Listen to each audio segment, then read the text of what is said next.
Hi guys, my name is Kirk and welcome back to Queer History Matters. Today I'm going to be doing a part two of a video I uploaded about 3 weeks ago. It's probably going to be closer to a month by the time you guys are seeing this since I have to edit. But I'm recording today on May 22nd, 2025.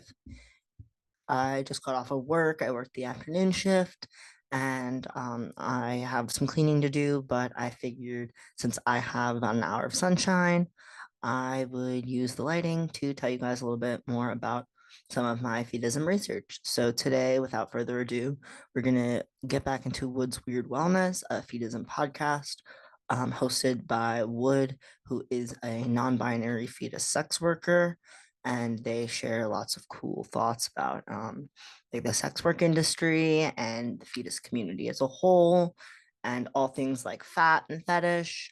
So they're really cool. They're really awesome. I've seen a lot of their sex work content for years, but I've recently gotten a little bit closer to them through the Discord community for Fetus for Fat Liberation. Fetus for Fat Liberation is a really awesome group. They have a lot of community events having to do with the fetus community, both like I don't know if they do any in person on stuff, but I know they do a lot of online stuff via Zoom as well as on Discord. So they do lots of cool events and they post a lot of cool information about fat liberation and about fetism. So I highly recommend checking them out and donating if you are able to. Um, yeah, Wood's content is cool. Check them out. They have both safe for work and not safe for work content, which will be linked in the description below. Like I said in my last episode, this podcast is 17 episodes long. And in the most recent video, we analyzed the first three episodes of Wood's podcast. The first three episodes of Wood Weird, the first three episodes of Wood's Weird Wellness focus on how fetism and wellness interact, especially when it comes to physical, mental, or spiritual health, which if that sounds like something that you're interested in, it is in my Feedism playlist, which is linked in the description below. I also talk a lot about those three episodes in the most recent episode, so I will not be covering them today. And because if I covered all 17, these videos would be like hours long. I'm probably going to be only covering like 2 to 3 episodes in each video that I film. In today's episode, we look at the next 3 episodes of the podcast. So episodes 4, 5, and 6. I highly recommend watching my first video first. However, if you haven't gotten a chance to check it out, I'm gonna, do my little brief little recap and stuff. So, like I mentioned before, Wood's Weird Wellness is an 18 plus education podcast. It talks about all things fetism, fetish, and fat, and is available for streaming on most podcast platforms. I personally listen to this podcast on both Podchaser and Spotify. The host, Wood, is a feeder, feedie, and all around feedist, makes feedism, bookbinding, and arts and crafts content. All of that content, both safe for work and not safe for work, will be linked in the description below. For now, let's just dig into the podcast. So, in the fourth episode, Wood sits down with Ivy Davenport, aka Hot Fatty Girl. In an interview with Ivy Davenport, sex work and self care, Ivy and Wood talk about work, sex work, why the misconceptions that fat people aren't hardworking are total bullshit, what sex work really entails, and how Ivy manages to deal with the more physical aspects of her job at her size. The two give tips and tricks on how to manage pain, how thin partners can help their fat partners when they're burnt out, and why self care is so important yet so easy to overlook, especially for fat people. Ivy also gives tips on how to advocate for yourself at your job, as well as how to pamper yourself and share some of her self care routines. Wood starts off this episode by sharing how they are trying to put their podcast on more streaming platforms and talks about the structure of how they want some of their future podcast episodes to look, as the rest of their content is a little bit different from the first 3 episodes, which were kind of like 3 pieces of the same puzzle almost. Like I feel like the first three kind of all tied together, and the rest of the episodes are a little bit more standalone. Some of them are parts of a series, but I feel like the episodes we're going to be talking about today are kind of standalone episodes. Wood plans on having more interviews with fetus sex workers in the future and chose to upload this particular episode during Capricorn season, as the episode focuses on work. For Wood, Capricorn season is a season of ambition and hard work, describing it as the businessman of the zodiac. And Wood describes Ivy as one of the most hardworking people they know. Wood breaks down the common misconception that fat people are not hardworking and remind disabled listeners that they should not feel any shame for not being able to work if they are unable to work. It's also important to remember that labor does not always mean work for capitalist benefit. Fat people work very hard both in their careers and with navigating a world that demonizes fatness. Wood states that even if you're the laziest person in the world, you still deserve to have some nice self care to take care of yourself and pamper yourself any way you see fit. Even if someone is working harder than you, doesn't mean that you don't deserve self care too. Wood tells the listener that they love them and closes out the intro section of this episode. Wood met Ivy through sex work, which is a heavily discussed theme in this episode of Wood's Weird Wellness. Ivy has been featured in many different fetish clips and has even produced some fetus porn DVDs before. Ivy founded Hot Fatty Girl Multimedia in 2004, and the website initially focused exclusively on self-producing fat and fetus fetish content only. However, in 2011, Ivy began hiring other models to perform in fat fetish themed clips before branching out into other fetishes. At the time of writing this video, Hot Fatty Girl Multimedia's library contains nearly 8,000 videos starring over 100 different models and spans a wide variety of kinks and fetishes.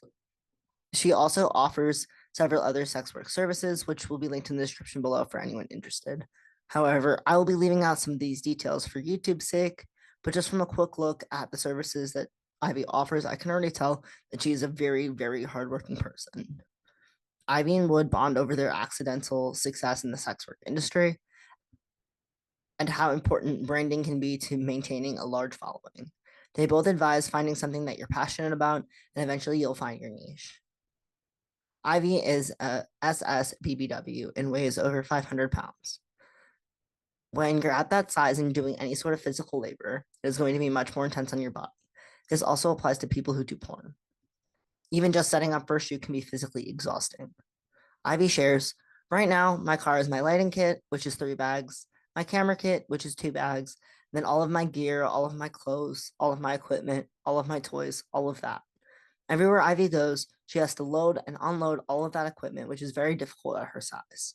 However, it is a necessary part of her job that she needs to make money to live. Just because work is physically exhausting doesn't mean that it's not fulfilling for her, but it can make getting up and going to work every day very difficult. I mean, I'm tired at the end of a long shift and I'm probably a third of her size. That shit is hard fucking work. Ivy compares working at her size to problem solving, asking herself how she can do something given her physical limitations and deciding if she needs to outsource the task at hand due to her mobility issues. Wood shares that it's important to hire people you know and trust to get the job done right, especially when you own your own business. When you own your own business, it's necessary to find the right employees who are most qualified and able to do the tasks that you need to get done. And also, it's important that you work with people that you trust and like. If they're not going to do a good job and you can't trust them to do their job well, they shouldn't be working with you on any of your passion projects, porn or otherwise. For Ivy, she cannot run Hot Fatty Girl Multimedia all by herself.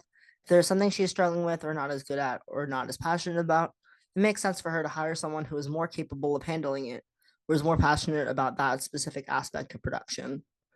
This is not necessarily out of laziness, but for the quality of her work. The way I compare it to my job, I work at a shipping company, and sometimes boxes are on the top shelf and I can't really reach them.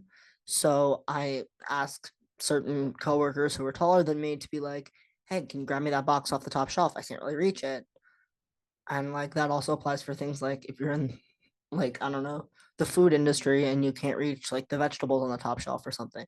Like I'm short. I'm 5.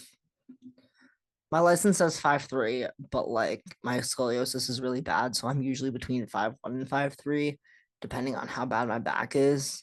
I'm like taller on this side, I feel like, and shorter on this side, but you know, but TLDR, I'm little and I can't reach things on the top shelf, but I'm not lazy for not being able to reach them. Like, yeah, I could go get a ladder, but if my coworker's standing right next to me, why would I go get a ladder when I can just ask them to grab it for me? That doesn't make sense. The pair also talk about the stereotypes of sex work not being real work slash easy work slash fast money. This is a very common misconception that anyone who has actually worked in the sex work industry will tell you is bullshit. I've had very minimal experience in the sex work industry, and even that minimal experience was hard fucking work. For Ivy, sex work is a 24/7 job that she never gets a day off from. It is something that she can never fully disconnect from. This is something that is especially true in the era of social media, where everyone has their cell phone in their pocket 24/7. There's definitely a culture that exists in this capitalist society where you're always expected to respond right away because if your phone is right there and the message is at your fingertips, regardless of what else you have going on, it's like kind of cringe when you think about it.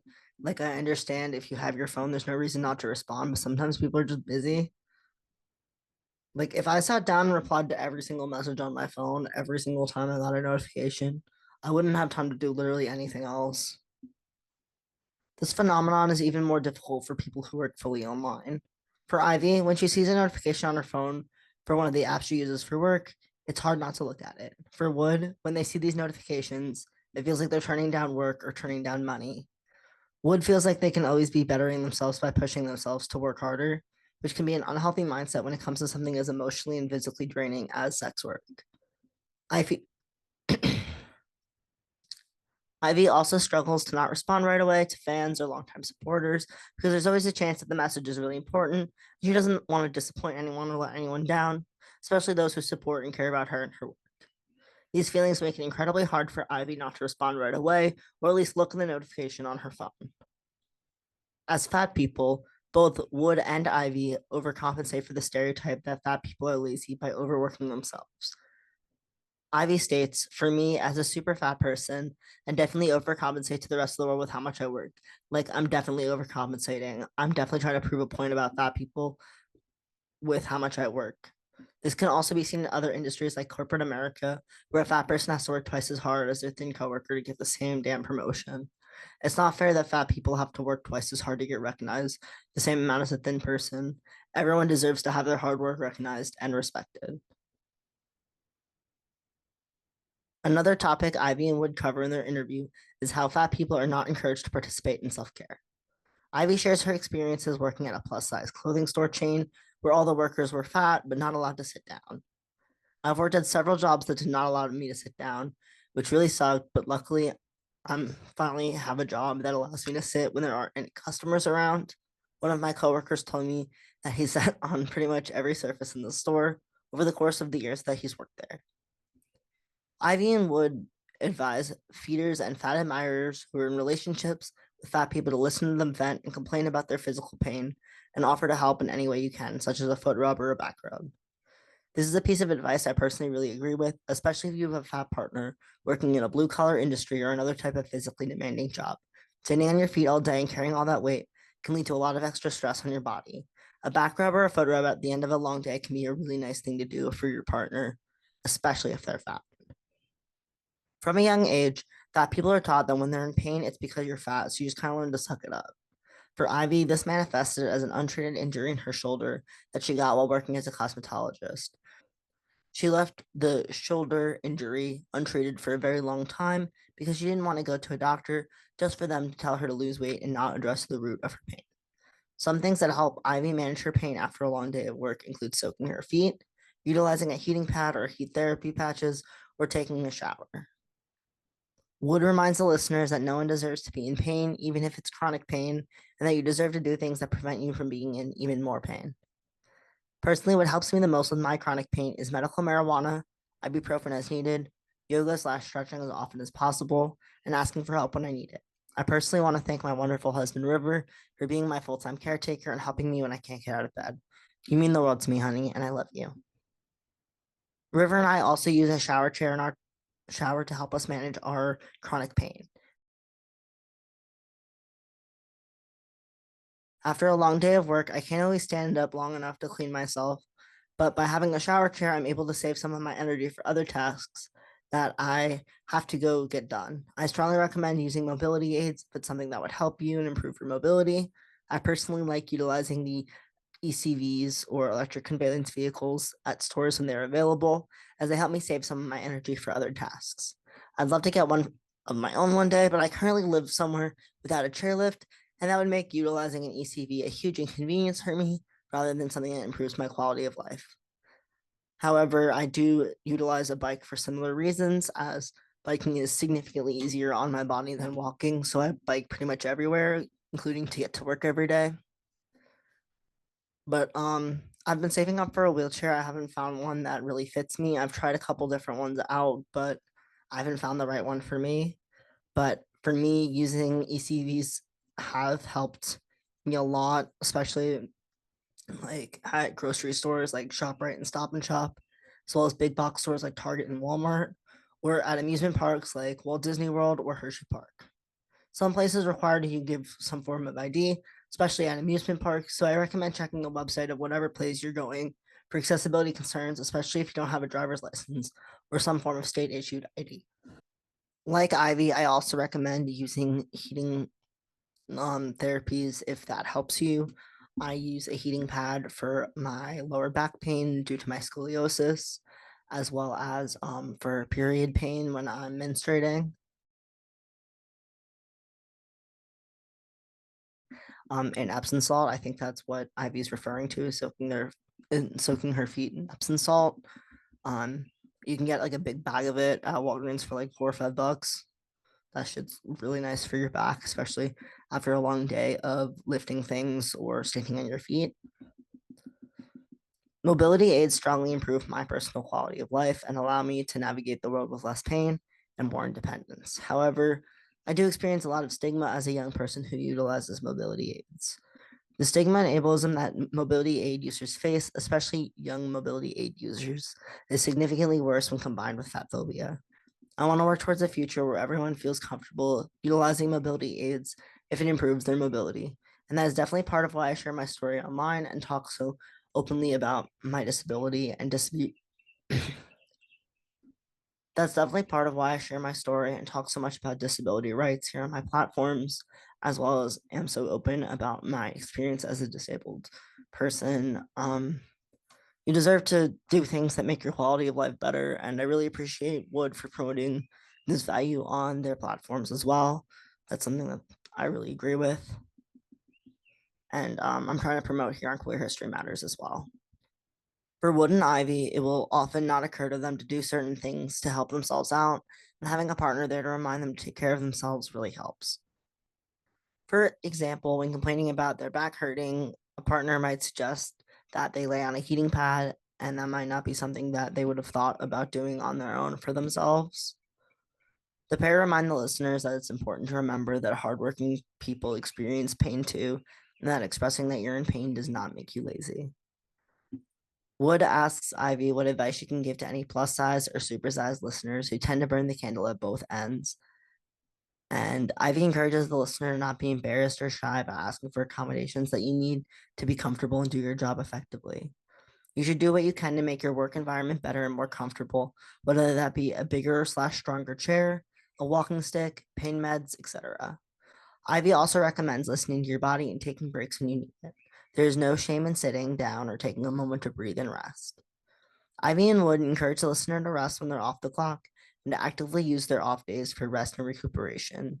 They also remind the listener the importance of hydration and how drinking water is the best things you can do for your body, no matter what your size is.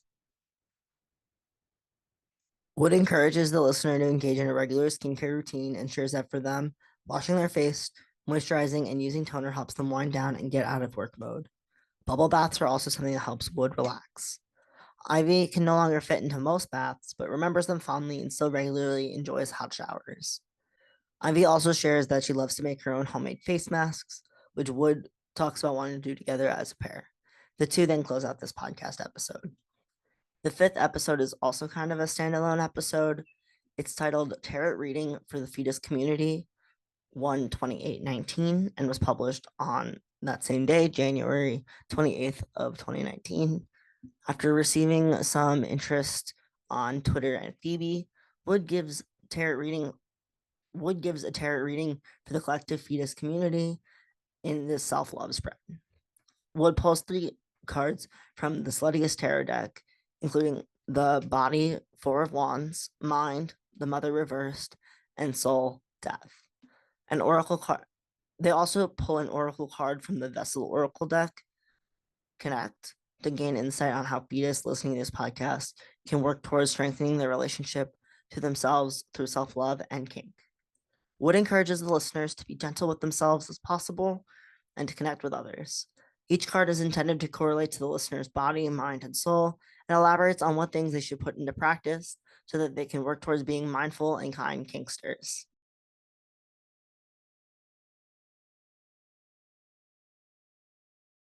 Wood begins this episode with a short breathing exercise. They encourage the listener to take a moment to pause and continue breathing if the exercise is something that feels good to them. Then they move on to the tarot reading section of this podcast episode. This particular reading is for Aquarius season. Wood asks their cards how the listener and the fetus community in general can work towards strengthening their relationship with themselves through kink and self love. The cards Wood pulls reflect some of the themes that have been discussed in this podcast previously, such as physical, mental, emotional, and spiritual wellness, as well as new themes like listening to one's natural energy in this body, mind, soul spread. For the body card, Wood pulls the Four of Wands. The wand suit aligns with the fire element, which can represent passion, creativity, goals, aspiration, and energy. Wood interprets the Four of Wands as a period of rest and a breath of fresh air. Wood says, I think this card is telling you as a fetus to give yourself the space and time you need to allow your body to adjust to any changes. I think that specifically is more towards gainers, but like in terms of your body, but it also can mean changes in your personal life, changes in your body in other ways, or simply just overworking yourself and being really tired, not having a ton of energy. If you happen to fall into the last category, Wood recommends taking this season as a time of rest and recuperation. Wood says that when we go too fast, we can miss the moments in life that you can just feel content in. This is something I absolutely 100% agree with. And I'm a very stop and smell the roses type of person. I think we should all just take some time to chill out and enjoy the world around us. In a capitalist society where we're always supposed to be working and always supposed to be giving 100% all the time, it can be difficult to let ourselves stop and rest and enjoy all of God's beautiful creations. However, the Four of Wands calls us as fetus to slow down and enjoy all the things that the world has to offer. Take a moment to stop and smell the roses because you'll never know when they'll be dead. As this episode of Wood's Weird Wellness was filmed and published in January, Wood takes a moment to acknowledge how hard the changes of the season can be, especially if you live in an area that gets really cold and dark in the wintertime. The colder months can lead to depression, aches, and sickness, but just know that sunnier skies are ahead. Wood recommends using this season to work on self love and self improvement. They challenge the listener to take a day or even just an evening devoted solely to self care, which I'm going to try to do today. Four of Wands also depicts a season of love. This love can come from family, friends, pets, lovers, or people in your community. This reading can relate to many people in many different aspects of one's life. However, for me, it looks like spending more time with one of the local stray cats, visiting my local market and bodega, and spending the morning sleeping in with my husband. Would advise the listeners to take the time to enjoy the season of love and rest and to spend time with people who love you unconditionally, no matter what that looks like for you, which I think is really good advice. I've also been trying to spend more time with my friends since everyone's coming home from college. I graduated a year early, or like a semester early, and some of my friends like took gap years and stuff. So a lot of them are finally graduating. So congrats to all the grads this season. And yeah, I just am trying to spend more time with friends and enjoy the nice weather. Wood recommends a few different self care activities for the listener that will help with grounding, including taking a warm bath or shower, doing a mud mask, or enjoying a new book or TV show. For the mind card, Wood pulls the mother card reversed. In this deck, the mother card is kind of a stand in for the Hierophant card. Wood interprets this as a call to nurture oneself, but this time within the landscape of your mind and your thoughts. When it comes to the negative experiences that fetus face, such as mean comments from family/friends about you or your partner's size, bullying that many fetus and other kinksters face online, internalized feelings of fat phobia, or whatever else you're going through, the mother encourages self nurturing, self love, and self care. Wood describes a card in reverse as having a on the energy of the card. This can have multiple different meanings, including a blockage or fear around specific themes of the card. One can also interpret the card in reverse as an exact opposite of the card, but that's not always the case. It's kind of up to the interpretation of the reader and how they interpret the tarot cards. Wood advises the listener to be mindful of the way that external forces can negatively impact fetus, as well as promotes gentleness within ourselves and our minds and communities. When experiencing hardships or going through a difficult situation, it's important to take a step back and ask yourself what's really important. Look deep inside yourself and feel free to ask yourself lots of questions. Is this fat phobic family member worth my time? Am I being gentle with myself and the fat people around me or the other fat people around me? What else can I do to be kinder to myself in those moments? Wood reminds the listener that everyone deals with negative thoughts and feeling bad about themselves sometimes, but the important part is that we keep working towards being the best version of ourselves. Being a fetus in a fatphobic society will likely come with struggles with self-worth and negative self-talk. When these thoughts come up, it's important to take a minute and to stop and breathe and think about why you're thinking or feeling these things. Where does the thought or feeling come from? How can you be kinder to yourself next time? What can you do to be kinder to yourself next time? What interprets the ultimate goals of the mother card in reverse as allowing us as fetus to honor ourselves better, as well as moving from a place of utmost authenticity. The next card Wood pulls is the Death card, describing it as a gentle message to your soul. For those who are unfamiliar with tarot, the Death card rarely represents a literal death. I personally interpret the Death card as a card of renewal. It reflects a change in your life. This could be the end of a relationship or simply a new stage in your life, but something new is coming, so don't be afraid to leave things behind that no longer serve you. Wood interprets the Death card as a card of transformation / of going from one place to another. You will experience so many time periods like this over the course of your life, whether it be a breakup, switching schools, or even trying a new style. It's a restructuring of your life to move in a different direction. Wood compares the Death card to the shifting of seasons, and then they advise the listener to be open to all the new possibilities and changes that can come with the Death card in this season coming up. When the Four of Wands is combined with the Death card, sometimes old traumas will come up and they will be hard to process.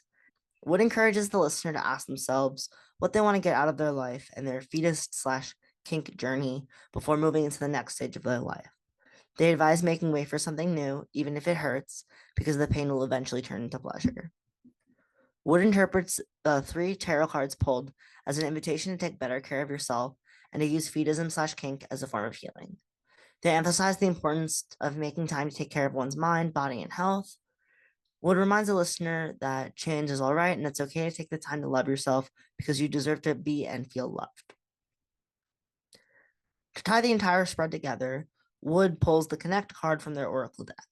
The Connect card is all about community and connecting with people that you love.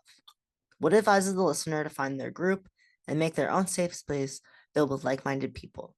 They emphasize the importance of utilizing resources where you can feel loved and connected with other people authentically as the kinky person that you are, which is something I want to promote here on my channel. I feel like I'm best connected with other people when in queer spaces. That's also why I like Masquerade so much. I have a video going to the April event on my channel a couple weeks back, talking about what it's like to go to a trans pop-up strip night. I might go to the June 7th date. I don't know if I'm going or not because it's at a new bar.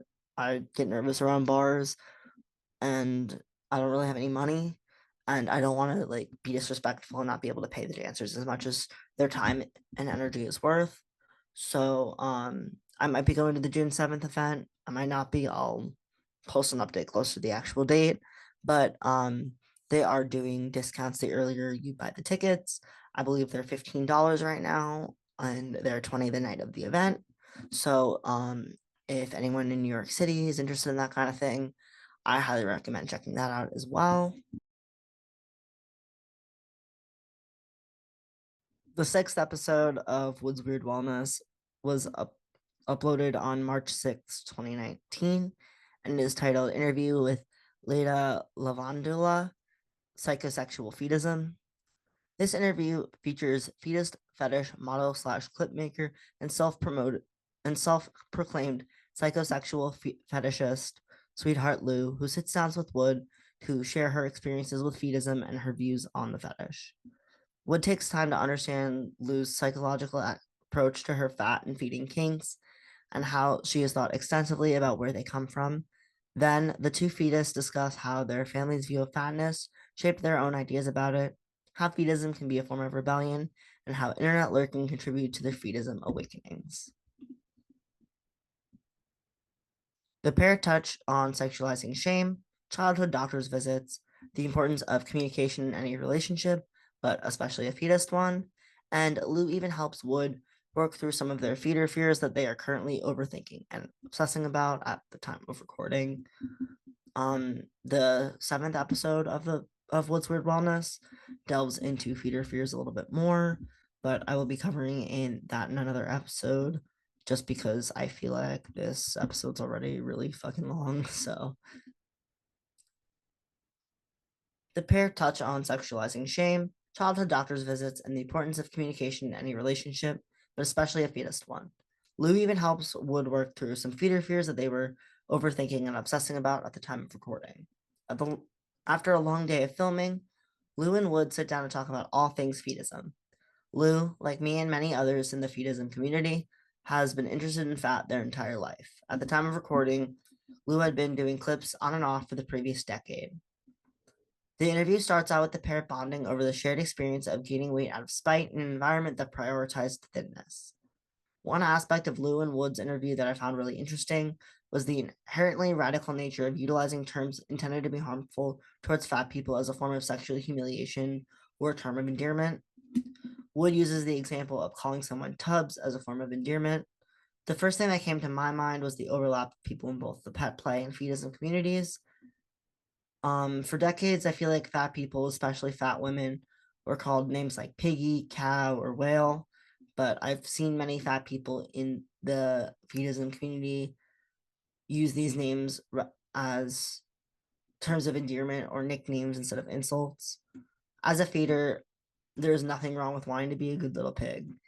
I would only say these things to a partner that is equally into it as I was, and not everyone in the fetism community is also into pet play or humiliation. But I think it is an important thing to note from my personal experience within fetism spaces and seeing how much the pet play and humiliation fetish communities overlap with the fetism community. Wood asks Lou how she first got into fetism, and Lou shares that she has recently been working on a zine about her experience in the fetism community, as well as with sexualizing shame. She then shares a story of going to the doctor with her mom at a young age. When Lou got weighed and the doctor found out she was overweight, the doctor spoke with her mom about the best ways for Lou to lose weight. The two talked as if Lou was not even in the room and not part of the discussion at all, despite it literally being her body that was being changed. When she got home from the doctors, Lou was angry. She ran straight to the computer and began searching up chat rooms on AOL. She began lurking in this chat room that said chubby girls in all caps, and Lou was so excited to learn about this community that not only thought fat is beautiful, but actively wanted more fat for themselves and or for their partners. Lou said that it totally changed my life. Wood heavily resonates with Lou's story about going to the doctors as a child and the lack of agency that came with it. This is something that also drove me fucking bonkers as a trans child and a teenager. At that age, it can be really hard to say, actually, no, this is my body and I don't want to do that. This was especially hard for Wood because they were facing the stereotypes that came with being a fat kid, such as like being lazy, go lose weight, when in reality they were just fat, despite being an athlete with a very active lifestyle at the time.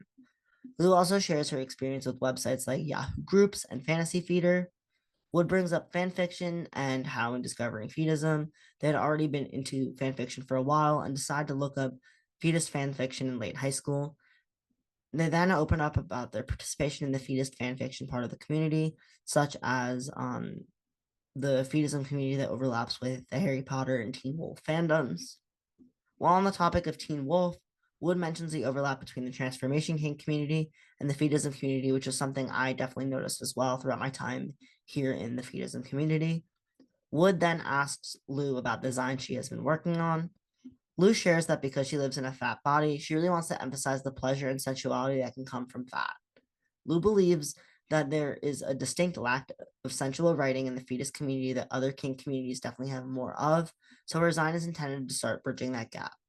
I personally really love the sensual side of fetism, and I would love to see that more of that kind of content within our community and those who write fetus fiction and fetus fan fiction.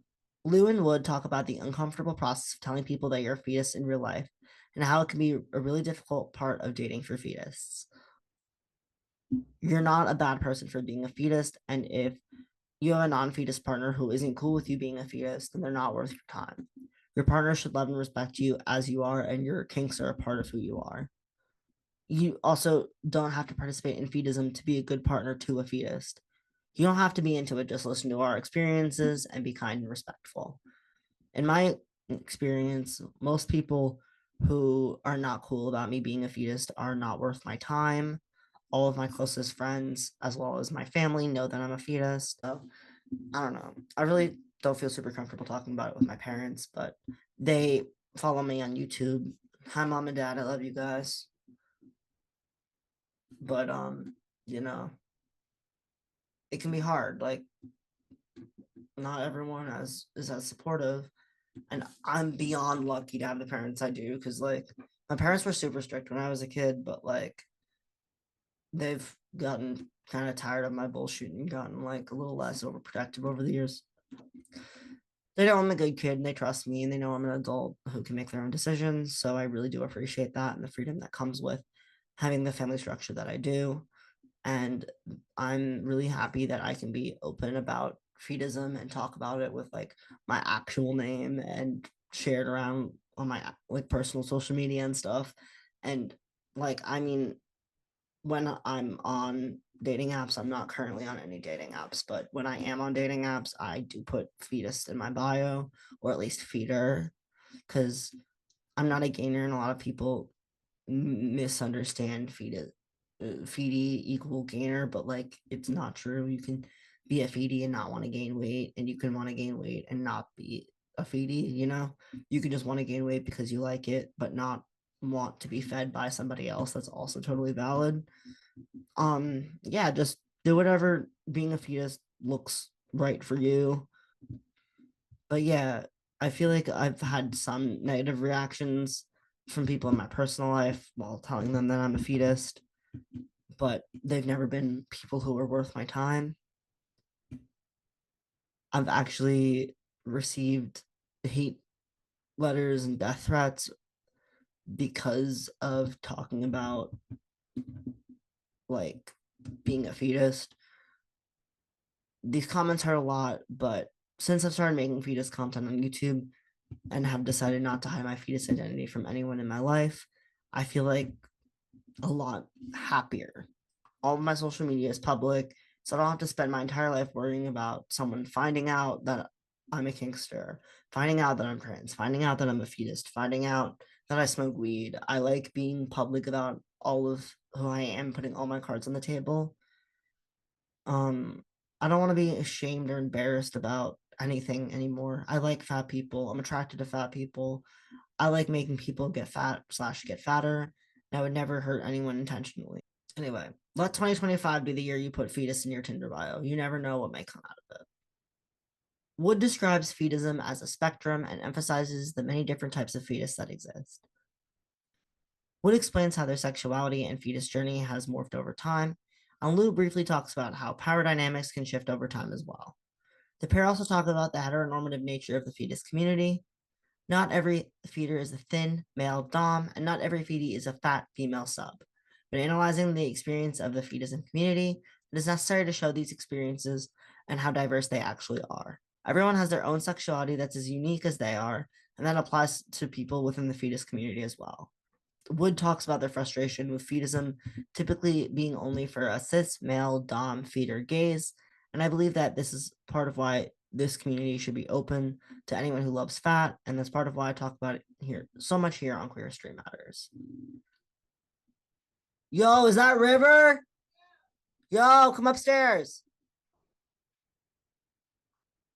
Hold on one sec. Sorry, River just got home from work. From my personal experience, this community is really welcoming, especially for trans people. This is something that Wood has experienced as well and seen on fetus spaces such as Tumblr and Twitter. As Wood has transitioned their gender, they found that most people in this community are just attracted to fat, no matter who it's on. So they tend to be more chill about trans people. This is something I've noticed in my experience as being a bisexual T for T fetus as well. For me, fat is fat, and I like a plus size cutie in my bed, whatever they got going on under the covers. But also, I might just be bisexual, so I don't know. Wood shares how this phenomenon in the fetus community has allowed a lot of room for personal and gender expression for them.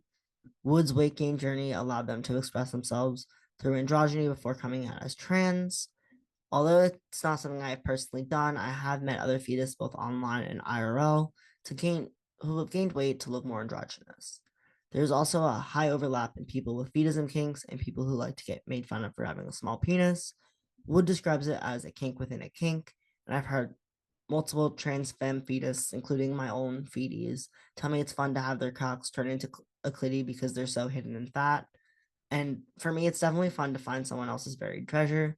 So I think that's another common overlap that I like that Wood has mentioned because I feel like I've definitely noticed it within the fetus community as well. Liv continues to share more about her zine and how it's specifically not just about fetism, but also about sexualizing feelings of shame. Lou has been collaborating with other fetus on the zine and trying to River time. I'm almost done recording. Do you want to say hi to the fetus of the internet? Hey, hey, kiss. How was work? That was good. I'm just using the last little bit of sunlight. Then I'm gonna go to the store and get some more food. Okay, I'm gonna go to the bathroom. Okay.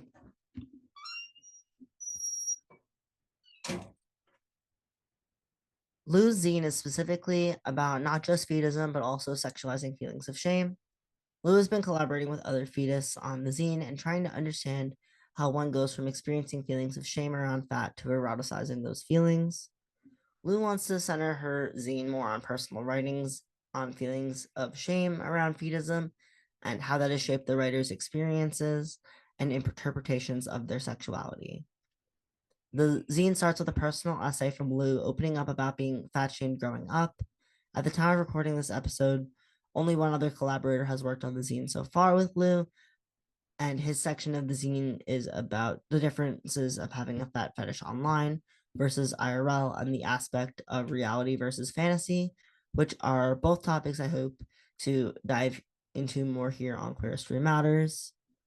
Wood shares their fears with transitioning from a feedy role to a feeder role, and Lou tells Wood that although their worries about feeding others were unhealthy, their reflection on their desires and behaviors as a feeder is a good thing. I often find myself falling into the mindset that you're either a good feeder or a bad feeder, but there's really no such thing as a good or bad feeder because there's no such thing as a good or bad person. As long as you're doing the absolute best you can to be the best partner you can to your partner or partners, that's all that matters. As long as everyone is a consenting adult, there's absolutely nothing wrong with being a feeder. Feeder is not a dirty word, and I love being a feeder. Lou says that with self reflection, it shows that you love your partner and care about their well being, which is 100% something I agree with. Lou says that you're not doing anything wrong and you're sharing a really beautiful thing with the person you love. It's healthy, important, and necessary to think about your limits before engaging in any sexual or kinky behavior, and Wood describes their feeder fears as a tight walk. They combat their anxieties by taking a moment to step back and assess things with their feedy when these feelings come up. For Wood, these conversations help them and their partners feel less anxious about some of the more scary aspects of fetism. By having open, honest, authentic, and frequent communication with your partner is key to any successful relationship, but especially in a fetus one. Wood shares that they like having that dialogue with their partner, but far too often they feel like the dialogue will just be in their head. When I feel this way, I find it most helpful to share my anxieties with my partners so we can work through them together and tackle them as a team. Wood says it's not helping anyone if I'm just thinking about it and I don't say anything about it. This does not only have to be with a partner. Wood recommends making friends within the fetus community and talking about your experiences, which is something I strongly recommend as well. If you get one thing from this video or any of my other videos, it's that you're not alone, you're never alone, And this is a message that Wood promotes on their podcast as well. Wood and Lou sign off their podcast episode here, and I think this is where I will end my video for today as well. I hope you enjoyed listening to my reflections on this podcast, and please subscribe and hit that like button if you want to hear about more of my Feedism thoughts. I'm not sure how I'm going to structure the next few episodes of the series, so it might be a few weeks until you got another Feedism video from me, but I'm working on it. If you have any suggestions for what you want to see here on my channel, let me know in the comments below. Check out Wood's Weird Wellness, any of my other Feedism videos, and Fetus for Fat Liberation if that seems interesting to you. I'll see you guys in the next one. And thank you guys so much for watching Queer Stream Matters. Thank you so much for 40 subscribers. I'll see you guys in the next one. Peace.